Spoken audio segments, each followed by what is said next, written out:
Now a quick message from our sponsor, the Collaborative for Student Success. Frozen carbon dioxide. Frozen carbon dioxide, or CO2. H2O. America's students must be empowered to shape their futures as they embark into a new world that's been dramatically reshaped by the COVID-19 pandemic. It won't be good enough to know what to think. They will need to know how to think. They must be prepared to analyze and interpret data, to plan and implement investigations, and perhaps most importantly, to make evidence-based decisions and arguments. Essentially, students will need to think like scientists in their everyday lives, regardless of their career choice. States have made great strides setting high standards for rigorous learning, but setting the bar is only the first step. We have a long way to go to support schools, particularly schools with underserved populations of students. By aligning high-quality science instructional materials, tools, and resources, we can turn this vision into reality.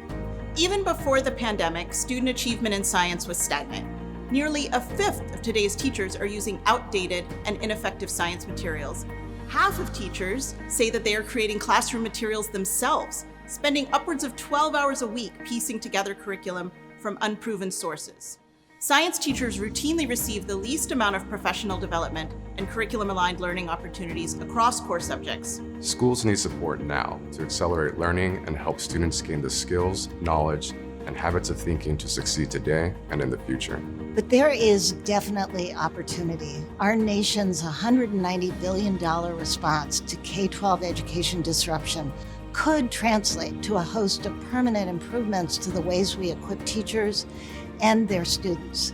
These include potentially transformational impacts on how we support and implement high-quality science education. By focusing attention and investments wisely, states and districts are positioned to advance better and more equitable science education. We can do this by improving availability of and access to high-quality instructional materials designed to help students learn to think and apply their knowledge to solve problems. Developing and supporting a diverse science teaching workforce should also be a priority.